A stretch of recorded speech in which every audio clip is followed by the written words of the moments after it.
peut faire un petit point infirmerie, coach. Brian Passy, est-ce qu'il sera là demain, Brian? Non. Non, toujours. Donc il manquera Vallier suspendu, Kilama suspendu, Passy blessé, Kassubi. Il sera là? Non. Ça fait beaucoup d'absents, coach, notamment dans le même ça. Derrière, défensivement. Est-ce que dans votre esprit, ça peut vous pousser à, pourquoi pas, changer de système? Les 5 derrière, passer à 4 et puis penser à un autre système. Est-ce que ça peut... Vous avez... J'ai pensé à ça. Vous avez parlé avec le président ou quoi? Pas du tout. Donner consignes.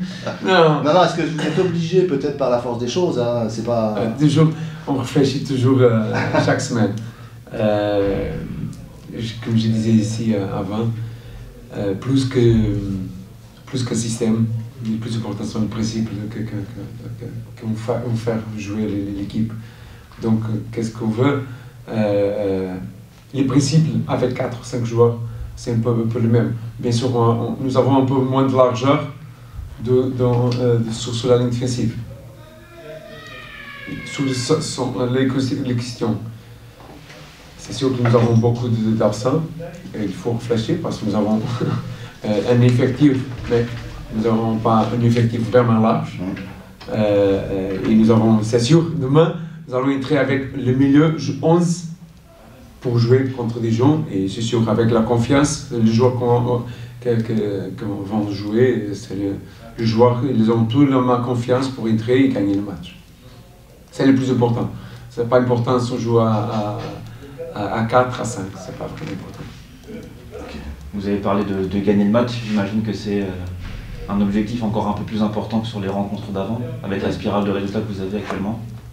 On entraîne chaque match pour gagner le match.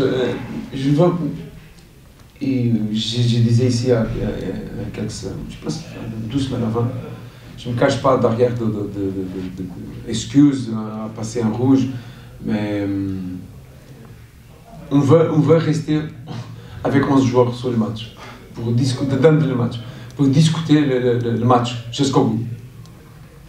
Parce que en tous les matchs, nous avons fait ça avec les 11, Havre, Guingamp, Caen, on était resté vraiment solide.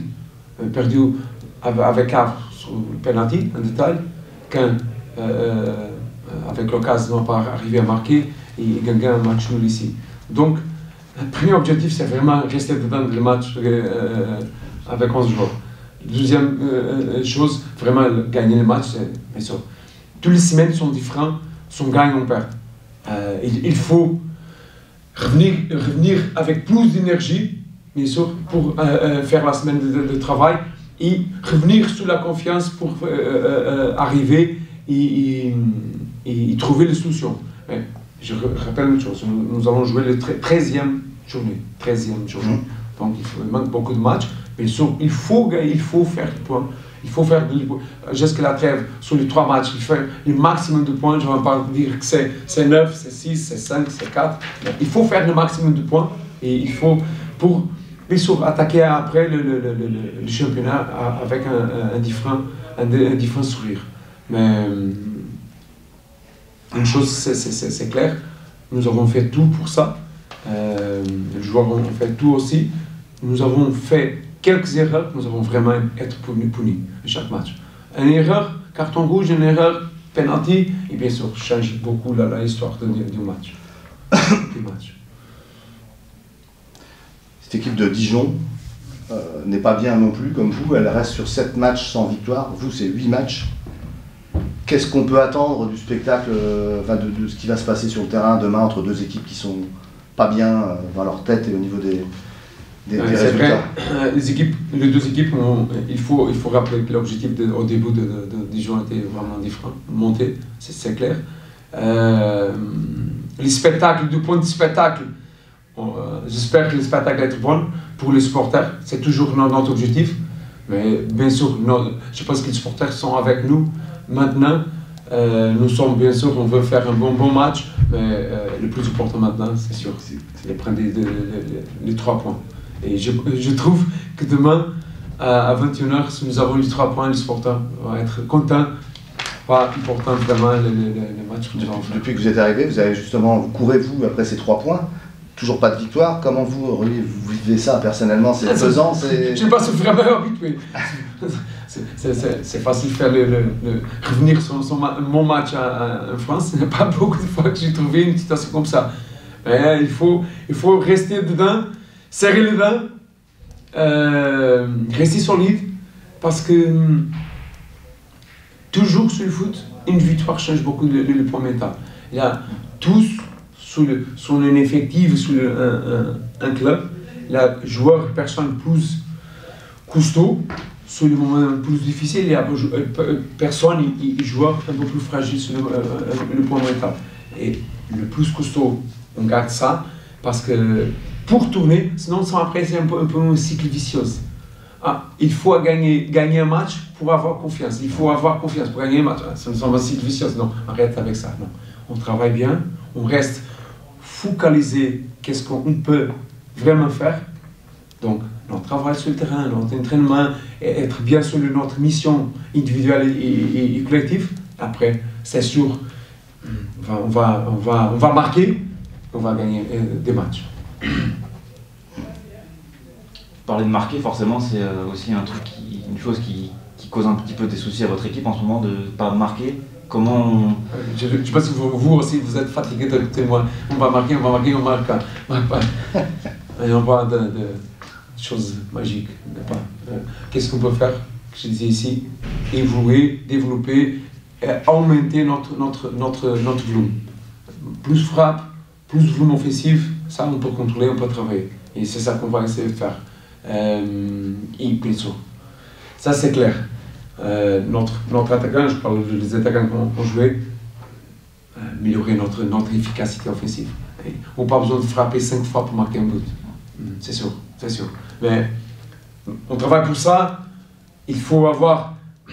Il y a des choses qu'on peut contrôler. On continue à travailler, passer confiance à les joueurs. Les joueurs maintenant sont plus titulaires et les autres y arriver à le match et avoir de la confiance pour faire ça. Le dernier match, enfin vraiment, on parle de gros volume de jeu. Nous avons 2-3 situations un peu plus dangereuses, mais vraiment, faire une comparaison avec le match 15, c'est rien à voir. Bien sûr, notre volume de jeu, c'est moins. C'est plus bas. Est-ce que c'est pas un match clé, charnière, dans le sens où si vous gagnez, vous recollez à ceux qui sont au-dessus, et si vous perdez, ça va encore s'enfoncer? Est-ce que c'est... On veut gagner, c'est sûr. Bon. Si nous sommes à la 33e journée, alors, oui. Ça a été vraiment important de gagner ce match. C'est important, oui. Clé, parce que prendre un mot sur un match, oui, c'est vraiment important attaquer le match et gagner ce match. Première chose, casser le spirale. Parce que c'est trop de matchs sans marquer un but, trop de matchs sans avoir une victoire, c'est trop. Il faut casser ça. Terminer ça, c'est ça que nous avons. Oui. Et je pense, sur votre dernière question, je pense que l'entraîneur de Dijon dit la même chose. Ouais. Il faut casser ça, il faut arrêter avec ça. Il faut partir à autre chose. Et pour partir à autre chose, c'est ça comme notre vie. Si on continue à faire les mêmes choses, nous avons les mêmes résultats. Il faut partir d'autre chose, partir d'autre mentalité, rester soudé sur le match, même sur les moments plus difficiles sur le match. Et ça, c'est ça qu'a fait.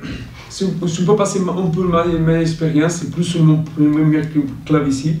J'ai démarré très mal sur le championnat. Je suis resté vraiment soudé et solide sur les matchs. Et après, sur la première victoire, nous avons arrivé avec une cycle très bon sur le championnat. C'est ça. Et pour trouver le bon cycle, il faut rester continuer sur les mauvais moments, continuer à travailler et trouver le bon résultat. C'est bon pour moi. Vas-y, Joris, comment vous vivez tout simplement cette situation actuelle avec ces 8 matchs sans victoire, cette place de lanterne rouge? C'est pesant ou alors est-ce qu'à l'entraînement vous arrivez quand même à vous souder les coudes et à vous dire que ça... Honnêtement, c'est quand même une situation très compliquée. Pour moi, franchement, le début de saison, c'est la première fois que je fais ça. Après, maintenant, on reste soudés, on a un groupe assez soudé. On va rien lâcher, quoi qu'il arrive. De toute façon, la saison est encore longue. Mais bon, faut Faut pas qu'on commence à dire ça non plus pour tomber voilà, dans une certaine spirale. Mais ouais, on est vraiment très soudés et on n'essaie pas de plonger, toujours de relever la tête et de travailler un peu plus, quoi. Qu'est-ce qui vous inquiète le plus finalement? C'est les résultats ou le fait de ne pas réussir à marquer aussi? On sait que c'est un petit peu peut-être la somme des deux. Oui, c'est quand même la somme des deux, parce que si on ne marque pas, il n'y a pas de résultat. Mais ouais, avant tout ça, c'était déjà de marquer. Ou même, je dirais même de ne pas prendre de but. Parce que bon, on m'a toujours dit, on commence un match, on a tous un point dans la poche. C'est-à-dire, si on fait 0-1 nul, quoi, pareil qu'un point. Mais c'est vrai que, bon, 3 points, c'est toujours mieux qu'un nul, quoi. Depuis que le coach est arrivé, il a instauré ce nouveau système avec 3 axiaux et 2 pistons. Toi, tu occupes le couloir droit. C'est quelque chose qui te va bien, un poste qui te convient? Bah, c'est un poste après oui, que j'aime bien. Après maintenant, on est à la disposition du coach. Ça veut dire que là, on joue en 3-5-2. Si tout le monde doit jouer à 4, bah, on va se réadapter aussi. Voilà, mais c'est vrai quand même, c'est un poste quand même que j'ai connu. Mais qu'est-ce qu'il te demande le coach plus particulièrement? C'est vraiment de peser offensivement, mais aussi de... C'est un peu des deux, quoi. Le rôle de piston, bah, pour moi, hein, ouais. Le rôle de piston, ouais, c'est quand même travailler sur les côtés et essayer de peser offensivement, mais être présent aussi défensivement. Tu parlais de ce début de saison, vous étiez plutôt une équipe qui démarrait bien avant ça. C'est dur de briser cette spirale aussitôt dans la saison parce que voilà. C'est vrai que bon, ça, moi je suis ma 3e saison. Sur les 2 premières saisons que j'ai fait ici, on a toujours commencé très fort.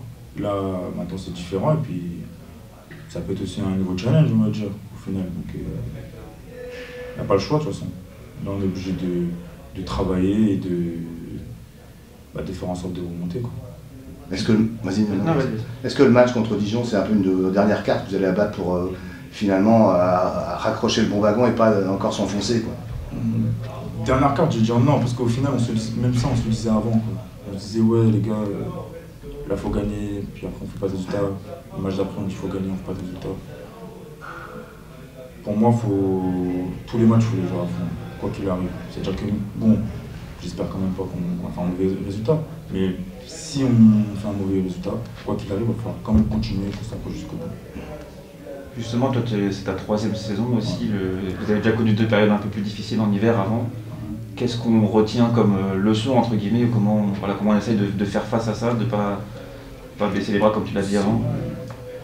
Franchement, c'est vrai qu'on a 2 fois, c'était... la première saison, je me rappelle, c'était vraiment compliqué jusqu'au bout. On a joué les barrages, et au final, on n'a pas lâché non plus. On perd 3-1 à l'aller, au final, au retour, on a 2-0 dans ce match-là. Deuxième saison, ce match assez plus rapidement, c'était plus détendu. Et là, pour le coup, ouais, non, faut pas lâcher, quoi, en fait. Faut vraiment pas lâcher, faut continuer de travailler aux entraînements. On essaie de travailler un peu sur ce qui nous manque en match, et puis voilà, quoi, essayer que ça aboutisse à quelque chose le week-end. Tu as toujours été titulaire sur tous les matchs où tu as démarré, Joris? À part celui qui a suivi Amiens, tu as pris un rouge. Ouais. Toi, perso, tu es content de ta saison, même si les résultats sont pas là, sur tes productions perso? Après, dire que je suis content, c'est quand même collectif, on va dire. C'est-à-dire que je peux même faire un super match si au final on perd. Voilà, je vais rentrer dans le vestiaire, je vais avoir la tête dans le chaussette, quoi. Et, ouais, après, j'essaie vraiment de donner le maximum pour l'équipe. C'est de faire en sorte de sortir de cette situation. Ouais. Parce que si on ne se donne pas tous à fond, si on a un dans l'équipe qui lâche, ça va être compliqué. C'est quand même pesant, ou alors, comme je disais au début, vous arrivez à vous enlever ce classement de la tête là? Je pense quand même qu'on y pense tous, un petit peu. On y pense tous, mais bon, on essaye quand même de se dire, les gars, faut quand même aller de l'avant. Ce qui est passé, c'est passé, on ne peut plus rien faire. Maintenant, il faut travailler et aller de l'avant. On fait le dos rond et on bosse. C'est quoi le rôle dans l'effectif par rapport aux attaquants qui sont en panne de confiance? On sait que c'est des types de joueurs qui marchent beaucoup à l'affectif, qui ont besoin d'un déclic aussi. Le reste des joueurs, comment vous... Le reste des joueurs, c'est plutôt les défenseurs, les milieux de terrain, comment vous parlez avec eux pour essayer peut-être de les rassurer, de les garder en confiance aussi? On les encourage. Après, on n'est pas là, on va pas les laisser marquer, parce que nous aussi, notre travail, c'est de défendre. Mais ouais, on s'encourage. On essaie de s'encourager un maximum. Même s'il y a un but tout facile sans gardien, on va l'encourager. C'est un but, c'est un but. Donc on est tous ensemble en fait, on est vraiment soudés. C'est bon pour vous? C'est bon. Merci Joris. Merci.